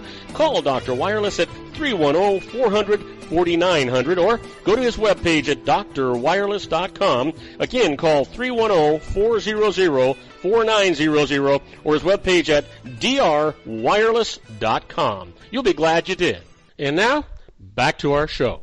And I am Robert Cardoza. You're listening to Robert Cardoza Live on the street at the intersection of business and politics. We're at 4:22 p.m. Pacific time. In good old Southern California, it's 69 degrees. If you're in New York City, it's 36 degrees and clear. Chicago, 39 degrees and rain. And if you're lucky enough to be in Paris, France at 1:22 a.m. tomorrow morning, it's 46 degrees and partly cloudy. We're talking to my good buddy, John Hanson, that little old wine drinker. And hey, John, you got the microphone, buddy. Well, Bob, not to be anticlimactic. I mean, we kind of ended it at an incredible moment. No, you were holding Ron Gill's hand, and he was explaining to you for 30 years he's been holding this in. I want to hear this story. Well, but as I said, I'm looking at the room, and as I said, they go all out for certain occasions. They do a special, every occasion, Halloween, Thanksgiving, Christmas, of course, Valentine's Day, Easter. They really do the whole 9 yards on the decorations. And he goes, let's meet here. I've never been to the Golden Steer. That is, it definitely reminded me of all those old restaurants and so forth. And it was fun because the booths are green. And I said, Ron, let me ask you a question. Were these booths red when you were coming back in the 60s or whatever, when you were taking your first states here from high school and early in college? And he goes, I think they were. Yeah, actually, I think the first time I went, they were red. Yeah, and that was a trend. But not to kill the moment, Ron looked at me and he pretended he had to turn his eye and he goes, I love you, man. All right. It was just a classic thing. Well, you know what? So one day you and I need to meet back at either the Golden Spur or maybe Del Rey. Let's go. We haven't been to Del Rey, and we went with Matt the Army. Yeah. And we had a great dinner there. It was Raina, myself, Matt the Army, a couple people, and we stayed there with the owners. Oh yeah. Until in the wee hours in the morning. I mean, the restaurant was closed. We sat there and we had a great conversation. I would love to get them on the radio. I'm sure they would love to do that too. Yeah. Or maybe even do a show there. We got to get mobile. I mean, we got to get mobile, and we can actually do that. It's not as easy because the equipment to move it and then set it up and get it all done takes a little bit of time. But we could certainly, as long as they gave us the space to set up with, we could certainly do it. But most places are not, by the time you get done with a 2-hour show and then you have to take everything down again, it could be disruptive to the place, and they have to be able to give us a high-speed internet connection. Well, as I said, as long as the Del Rey as long as they have a high-speed internet, I mean, I bet you they'd be more than welcome to. And, as I said, especially on the Monday, which really isn't it's not like Friday or Saturday or Sunday out there. Yeah. For promotion. And as I said, we, those restaurants are a dime a dozen now, and it does bring back memories. I mean, I grew up with that stuff. I started the business back there in those restaurants, where I remember one of the first. John, do you remember the size of the lobster tail at the Del Rey? I mean, that thing, it's probably remember the New York was hanging half off the plate with the New York. For Pete's sake, it was crazy the size of portions. And back then, it was funny. And this was what really started, not to get back to the wines, which we are a wine show now, I guess, supposedly, but we have offered our food and wine. Yeah, food, wine, beer. We added beer since I became a Cicerone as well. But back then, it was more, quantity than quality. Yeah. And back in the early 80s, when they started passing like the drink and driving laws, it's not about having 5 bottles of wine at the table. It's about having one nice bottle at the table. Yeah. And that's what really launched the Napa Valley and the incredible wines that we have now. Oh, hey, John, I'm sorry I have to interrupt you.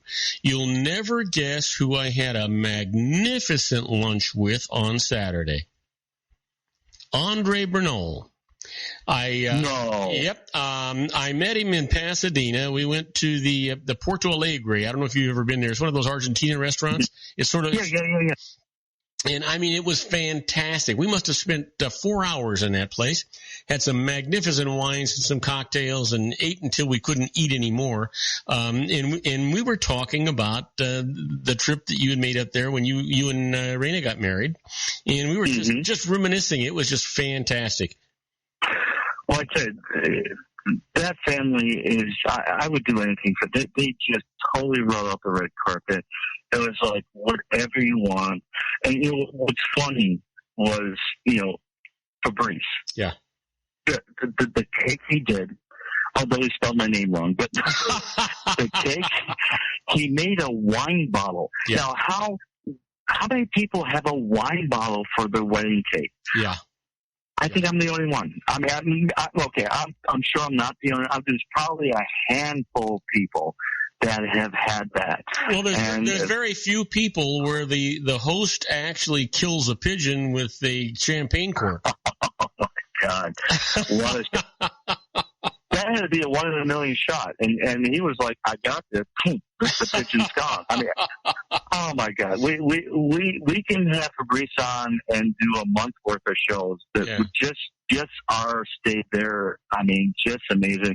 But when they came here, I mean, even when Fabrice came, when his dad and mom came, I mean, the time we had and the experiences we had are just amazing. They're second to none. And as I said, we can probably do many a show just with Fabrice's family. And, you know, to this day, as I said, I wanted to have the ultimate wedding, and they made it for me. I mean, how many people out there, I mean, you can have people call in that actually got married in the middle of a vineyard in Bordeaux and had a wine bottle for a cake, and the host shot a pigeon with a champagne cork.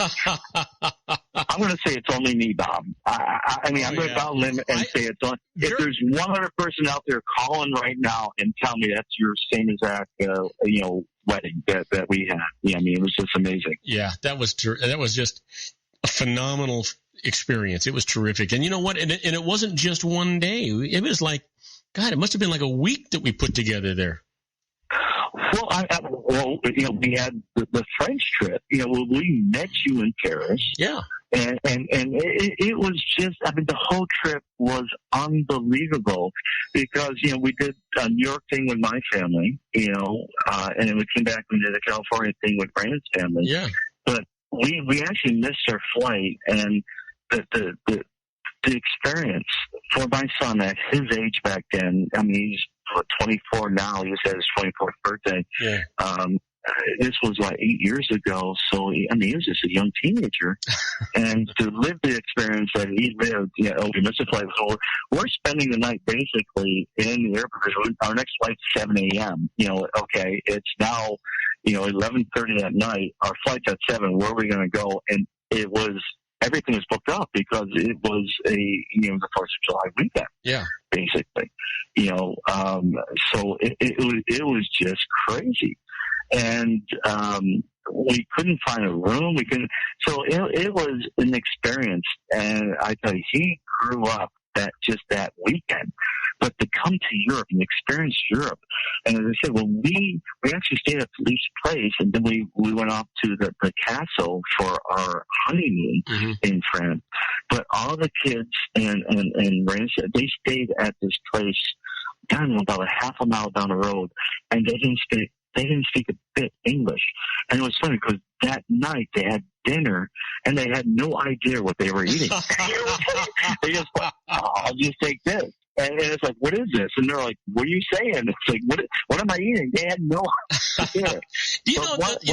John, the very first time that Marlene and I ever went to Europe, or went to in France is what I'm thinking about. And years and years ago, I mean, they didn't have English menus, and they didn't have anybody that spoke English. And I can remember everybody was kind of embarrassed. Hal, Connie, Marlene, and I had spent 8 weeks in Europe, and we were in France. Matter of fact, we were in Versailles. We had stopped in Versailles, and we went into this restaurant. Nobody spoke English, and everybody. I could read a little bit of French, but what I wound up doing is I grabbed this waiter by the shirt, and I indicated, "Follow me." And I walked around the restaurant, looking at all the different places, and I pointed at what I want. I was the only one of the four of us that had a magnificent meal. Well, I mean, that's what Rain will say to you today. It's like she doesn't even order anymore because every time we go out, she orders something out of something. She winds up eating half my food because she doesn't like what she ordered. And she goes, "Why don't you tell me you ordered this?" I'm like, "How do I know what you want?" Yeah. Well, what do you want? You said you wanted this, so you ordered that, and you don't like it. She always likes mine better. So now it's like, you know what? I'm going to eat a little bit before we go out because I know my wife's going to eat half my dinner because she's going to order. Well, it's tradition now. Yeah, now it's easy because all the really good restaurants, have an English menu, so it's easier for Marlene. Yeah. But I'd find myself saying, okay, what are you hungry for? They've got steak, they've got sole, they've got fish, they've got all these things. what are you hungry for? And then I'll order it for her. But what a great opportunity to go. And when we talk about your honeymoon, we talk about you getting married, the thing that really sticks in my mind is two things.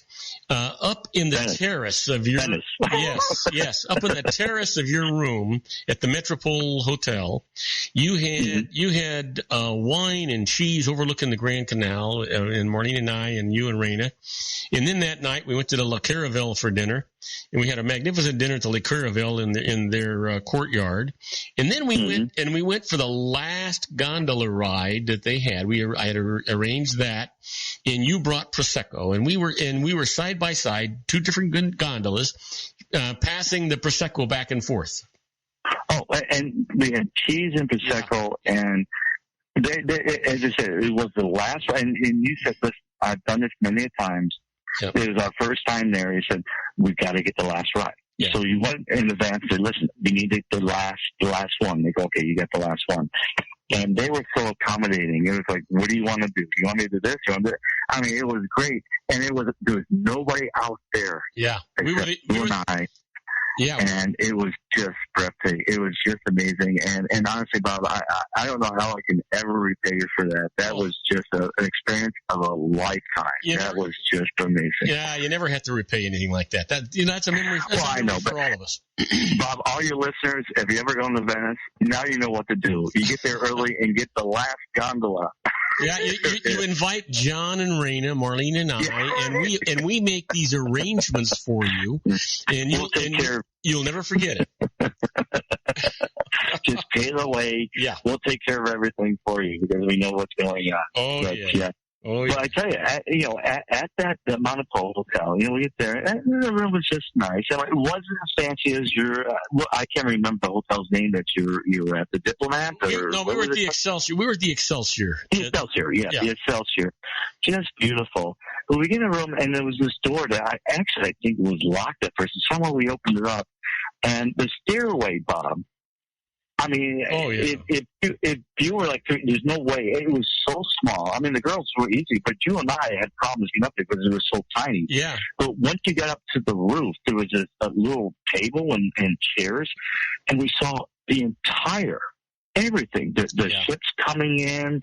You're right at the mouth of where the gondolas take off. I mean, it was just breathtaking. And we just ordered this cheese plate, and we got some Prosecco. And I said, just come up to our room. We got something special. You got to see this. Yeah. And you had no idea what we were doing. And we come down here because they had a great little patio bar down there at the Monopole. Mm-hmm. But we went up to this thing, and it's like, go up this door. And when I opened the door, you look at the stairs, and you're like, where are you taking me? You know what? When you got up there on the roof, it was amazing. John, I don't think that Marlene and I, and we are well traveled. We've traveled all over the world. I don't think we've ever been to a place more romantic than Venice. Bob, honestly, as I said, if you want to go somewhere, by far the most romantic city in the world is Venice. I mean, and thanks to you, Marlene, I tell you, there's a lot of great cities. It's very romantic and so forth, but I tell you, if it's a special thing, Venice has to be number one to be the most romantic city in the world. Oh, yeah. And you know what? And what great memories. So listen, we are. It's time for us to say sayonara, but we need to do a wine pick of the week first. Yeah, it was funny. And this is going to tie into my lunch too, because as I said, I've been promoting. I don't work for Costco. And I'm going to say that. You know what? I bet you're getting kickback from Costco. Bob, I haven't received. I'm waiting. I haven't received a dime yet. So I got a bill I'm going to send them real soon. Yeah. But we did, and it's funny because it's a throwback. I mean, if you remember those days in the 70s and stuff, the old table side and everything. I don't know if they have table side anymore, but the waiter was in his 50s, and it's fun because he goes, Opus One, Jordan, like Bag Sleep, all these old things, not the like the Rivers Marie, the new upcoming wineries, and my buddy, last year. Do I got a couple minutes? How much time do I got? Well, you know what? You're out of time, but take a couple minutes. That's okay. Okay, I'm going to tell you something. And the thing is, last year he said the Rams will never come to California. And I'm a big Met fan. And he goes, the Mets would never make the playoffs. And of course, his team was the Dodgers, and they beat the Dodgers. So I go, you got to bring something special. So he brought a Jordan Cabernet, and which was one of the best Cabernets out of Alexander State in the 80s and so forth. Yeah. And I'm sure he paid a decent price for that, but I paid $20-some for his Providence Cabernet, and it just showed it up. I mean, and I was so proud. I'm like, you probably paid $80 for that Jordan Cabernet. I paid $28 for this. Yeah. And we were talking. I go, God, I like the Providence better than the Jordan. I go, no, I definitely like the Providence. So, bang for the buck. Let's just keep it going with that, because that's what our lunch was about. And hey, if you like that old school thing, go back to the gold. We got to go have lunch here too, just to reminisce and then go back to old time and so forth. So let's do a plug for the Golden Steer, and let's once more do the Providence Cab for 20. You can't beat it. It is bang for the buck out there. Just an amazing cab. Go out and get it, and we'll talk next week, and hopefully we can do something special for the Super Bowl weekend for the week after. Yeah, we'll try that. All right, my friend. Okay. You know what? Have a wonderful evening. Give your lovely wife a hug and a kiss, and tell her I'm thinking about her. And hopefully, if we don't see you in Vegas, we'll see you at the Anaheim White House. And basically, on Valentine's Day. Absolutely. Yeah. So have a wonderful evening. Treat everybody, like you do all the time. Make them feel special, and stay safe, stay happy, buddy. You too. Send love to Marlene. I will. Take care. Now, if the rest of you do not go away, when we come back, we're going to do the birthdays for the day, the secret daily teaching for your life, the Harvard Business Tip of the day, and interesting but useless facts. We'll be right back. Don't go away. If you want to increase your client base and sales, then consider this, the Relationship Building Network at RBN. Given the current economic conditions and challenges, we all need to work smarter, make smarter decisions, invest our hard-earned dollars where it'll yield the best return for our investment. Many business professionals claim that the most effective networking group in Orange County is RBN. No other networking group or organization can offer what RBN offers. Make every year your best year. Join RBN and start reaping the benefits today. Nearly 3,000 businesses have joined RBN and experienced those benefits. Why join RBN? It's one group. It's one membership. It's no renewals. It's all through Orange County. RBN is a freestyle networking group. No mandatory attendance, no restrictions, no rules, and no penalties. Call them at 949-830-5776 or go to their website at rbninfo.com. That's 949-830-5776. If you've ever dreamed of having your own business to make your life secure, Water's Edge Wineries might be just the ticket. In 2004, their founder, Ken Lineberger, created the first winery franchise in California. It was a new concept with all of the functionality of a traditional winery, but without the vineyards.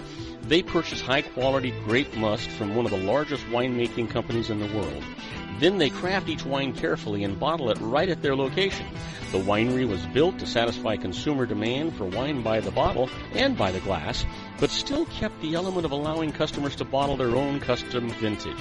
Now, they're opening urban wineries across the United States under the brand Water's Edge Wineries. If you've ever dreamed of owning your own winery, it may be in reach right now through Water's Edge Wineries. Just give them a call at 909-468-9463, extension 700. That's Water's Edge Wineries, 909-468-9463. Have you ever found yourself caught between a rock and a hard place? The law offices of Blomberg, Benson, and Garrett might be just the answer for you. The attorneys of Blomberg, Benson, and Garrett have been serving the Inland Empire since 1989. They're dedicated to the aggressive litigation of civil, criminal, and real estate matters. Over the years, they have recovered tens of millions of dollars for their clients. The firm's practice specializes in litigation of personal injury, accident, slip and fall, real estate, and criminal law cases. The firm provides clients with the care, accuracy, accuracy, and dedication of experienced attorneys. Blomberg, Benson & Garrett is located at 10300 4th Street, Suite 150 in Rancho Cucamonga, California. They've been providing the Inland Empire residents with outstanding legal services for over 25 years. They look forward to providing you with aggressive legal representation. Call them at 909-945-5000, where you can talk to a person, not a machine. That's 909-945-5000, the law offices of Blomberg, Benson, and Garrett. And now let's get back to our show where we talk about politics, money, and you.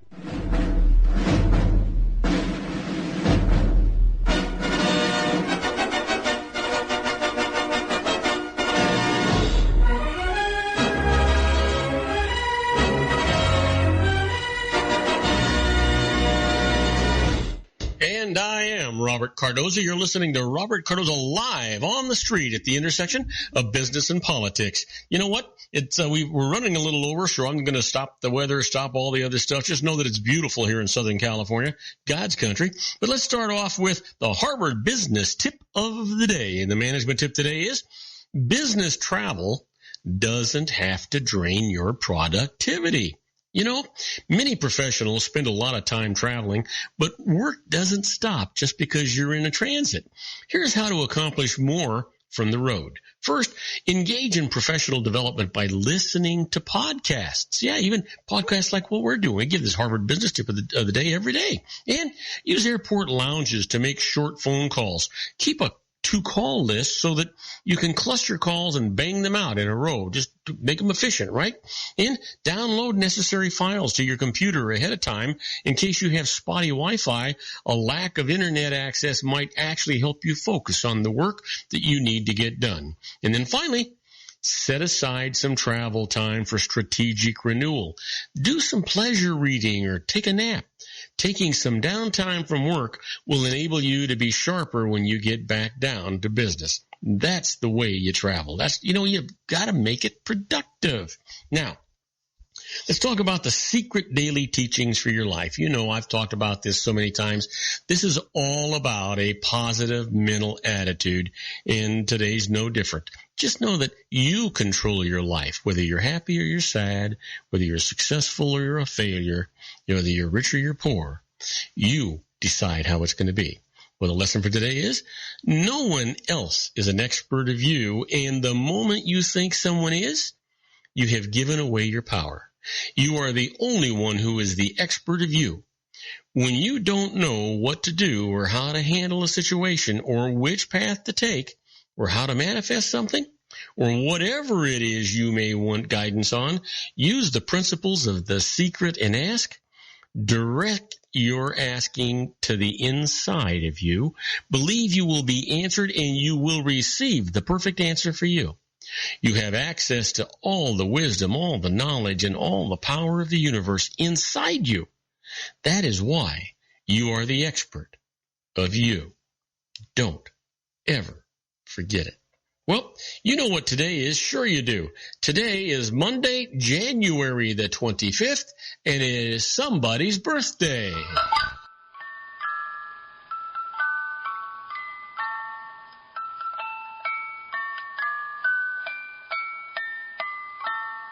Oh, yeah, and we've got some great birthdays for today. Did you know, here's a person that was born in 1882, passed away in 1941, a novelist regarded as one of the foremost modernist literary figures of the 20th century. Happy birthday, Virginia Woolf. And in 1951 to 1975, an American middle and long-distance runner who helped inspire the running boom.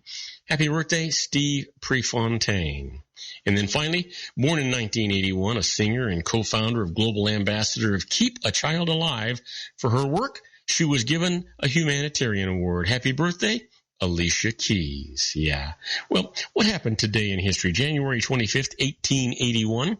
Thomas Edison and Alexander Graham Bell from the Oriental Telephone Company. Yep, that's what happened. It started then. And in 1890, Nellie Bly completes her round-the-world journey in 72 days. Wow. You can jet planes today. You can do that in a day. How about this? 1949 at the Hollywood Athletic Club, the first Emmy Awards were presented in 1949. And finally, January 25th, 1961 in Washington, D.C., John Fitzgerald Kennedy delivers the very first live presidential television news conference. And our quote for today comes from George John Nathan. He says, "Love is an emotion experienced by the many and enjoyed by the few." Boy, isn't that a fact? Sure it is. Well, you know what? It's time for those interesting but useless facts. Let's get right to them. We've got a few going on. We're running caught up pretty well here. Did you know that Marco Polo was born on the Croatian island or Korčula, pronounced Korčula? Yeah. And did you know the first laser was constructed in 1960 by Theodore H. Maiman of the United States using a rod of ruby? Yeah, isn't that exciting? That's something, huh? Sure it is. How about this? An elevator was installed in the Palace of Versailles in 1743. Run by a series of hand-operated weights, gears, and pulleys, it was used by Louis XV to go from his own apartments to those of his mistress, Madame de Chartres, on the floor above him. Yeah, need an elevator for that. He didn't want to be too tired. You understand, right? Sure you do. You know that boxing is considered the easiest sport for gamblers to fix? Yeah, but did you hear? They're talking about tennis has been fixed. They're being accused of it. We'll probably get more on that in tomorrow's news, but that's disappointing. Did you know the use of telephone answering machines became popular in 1974? Boy, have we come a long way on that too, huh? Did you know that of the top 10 grossing movies of the 1980s, 7 were either produced or directed by Steven Spielberg or George Lucas? They also represent the men behind the top 3 grossing films of the 1970s. Now, that you have got to find interesting. Now, let me leave you with this. If emissions of carbon dioxide were halted today, it would take more than a century for the atmospheric level of carbon dioxide to approach its pre-industrial level. Now, you don't worry about global warming? Give that some thought. In the meantime, do not go away. We're going to come back. I'm going to answer your emails. The first one comes from Jonathan McMillan from Chesapeake, Virginia. He's asking about the value of a stamp collection, and I'm going to tell him all about it right after these brief messages. Do not go away. Isn't it time to shine the spotlight on your expertise? The Interview, starring you. Here's your chance to capture 5 minutes of fame with The Interview. This isn't just any interview. This is your opportunity to showcase your expertise and position yourself as a trusted expert in a one-on-one video interview hosted by Robert Cardoza, host of the nationally syndicated show Robert Cardoza Live and powered by AHA Studios. What is it?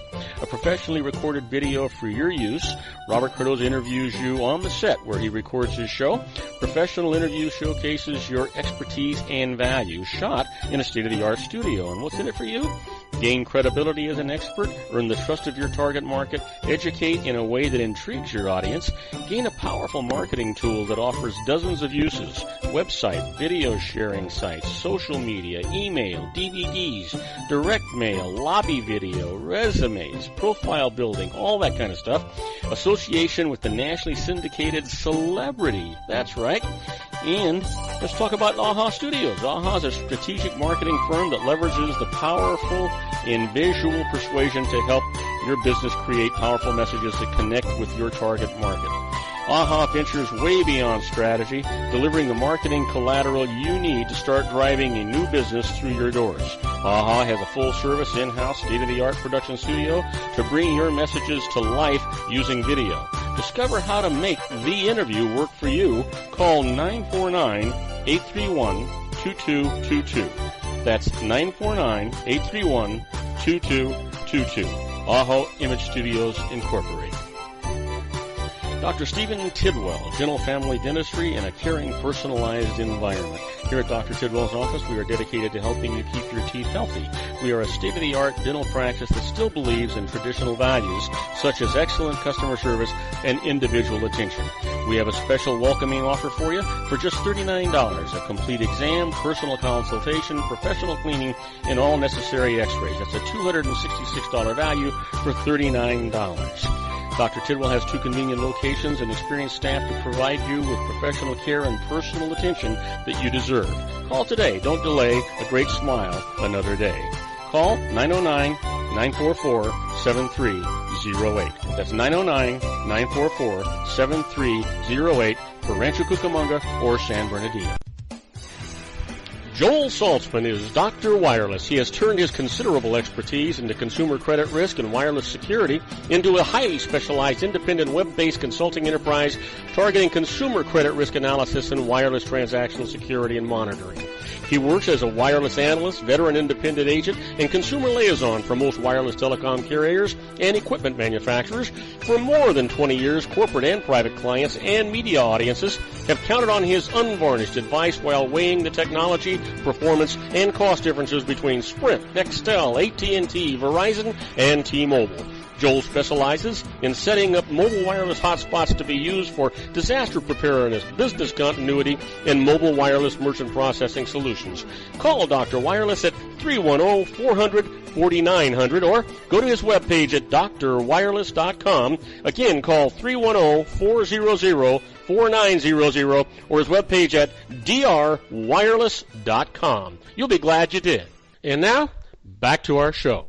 And I am Robert Cardoza. You're listening to Robert Cardoza live on the street at the intersection of business and politics. Well, we're coming down to the wire. Time for me to answer your emails. Just want to remind you that you always want to consult a licensed professional before you do anything out there. They're going to save you more money than they're going to cost you, and they're going to give you peace of mind, let you sleep at night, because they're required to have errors and omissions insurance, same thing as malpractice insurance. But that does mean that if you give you bad advice, they pay the piper, not you, and that's got to give you a comfortable feeling, right? Yeah. Well, let's get right to it. First email comes from Jonathan McMillan from Chesapeake, Virginia. He's asking about the value of a stamp collection, and he says, I inherited a valuable stamp collection from a relative who had inherited it years earlier from another relative. If I sell it or part of it, how do I calculate my gain? I have no possible way of finding out how much the stamps cost the original collector. Well, you know what, Jonathan? You don't need to know how much the stamps originally cost to calculate gain on their sale. When you inherited them, they received what's known as stepped-up basis. That's their cost for tax purposes and became their value on the date or on the alternate valuation date 6 months later if that was actually elected. Now, generally, gain or loss on a future sale will be determined from that amount. There are some exceptions to this rule. Be sure that you have a solid appraisal of the collection's value as of the date that you inherited it, and keep it in your permanent records. Now, if you think you might sell off separate items of the collection, get separate appraisals of the items in it as of the inheritance date, and that's going to solve all of your problems. Well, next email comes from Holly Mondragon from Lincoln, Nebraska, asking about medical deductions, and says, I'm a divorced parent with custody of my children, although my ex-husband claims the dependency exemption for them under the terms of our divorce. If I pay medical costs for the children, may I take a medical deduction for them even though the children aren't my dependents? Well, Holly, yes, you may. Not everyone realizes this because the general rule that one can take medical deductions only for costs paid on behalf of dependents did at one time apply to divorced parents too, but this has been changed. Today, if either parent claims a child as a dependent, a parent who pays medical costs on behalf of the child can claim a medical expense deduction for those costs. So hopefully that's helped you.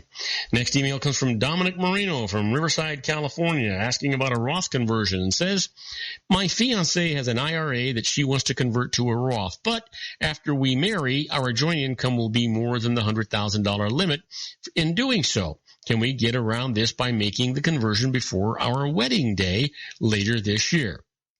Dominic, no. I'm sorry, but no. Marital status for the entire year is determined by the status at year end, and a conversion isn't possible for those filing a joint return with income over $100,000. It's also not possible to escape the income limit by filing a separate return, since separate filers aren't eligible to make a conversion. Now, to be eligible to make the conversion this year, you'll have to find some way to reduce your joint income to under that $100,000 limit for the year, or remain unmarried until the end of the year, and that could be a worse thing for you. So be careful about that. Now, my last email comes from Christine Ortiz from Kansas City, Missouri, asking about a home sale exemption, and says, I know that one must have used a home as a primary residence for 2 of the prior 5 years to take tax-free gain on its sale, but is the date of the sale included in the 2 years? That is, can I rent my home out for 3 years before selling it? You know what? Great question, Christine, and the answer is yes. As long as you still meet the 2 of 5 year residency test, you can sell your home for a tax-free gain of up to $250,000 or $500,000 on a joint return, less any depreciation taken during the rental period, even after having converted it to a for-profit rental. So hopefully that's answered your questions and that helps you. Great questions today, and I think that they were great. I want to remind you that we want you to get our app. You can go to the Apple Store and just search Robert Cardoza Live, or you can go for Android and Windows by going to googleplay.com and search Robert Cardoza Live. The app is absolutely free. Download it, and you'll be able to listen to our show worldwide, no matter where you're at. You can listen to us live if we're broadcasting live, or you can listen to all of our archive shows. They're right there. You can even chat with us during the show if you choose to do that, and we'd appreciate it. We'd like you to also tell all of your friends about our app and have them get it too. Please tell everybody about our show. On my next show, Sean LaFave and I are going to be solving the world's problems and talking healthcare. Please tell all of your friends about my show here on the RLC Broadcasting Network. We hope that you enjoyed it, and we hope that they'll enjoy it too. That's our show for today. Beginning today, treat everyone you meet as if they were going to be dead by midnight. Extend them all the care, kindness, and understanding that you can muster. Your life will never be the same again. So many of our dreams at first seem impossible, then they seem improbable, and then when we summon the will, they soon become inevitable. You know, the real secret of happiness is to make others believe that they're the cause of it. Robert Cardoza Live is brought to you by blogtalkradio.com every Monday through Friday from 4 p.m. to 6 p.m. Pacific Time. Now, go out and make it a great day. Your host has been Robert Cardoza, the technical advisor, Matchstick Digital, and your executive producer, also Robert Cardoza.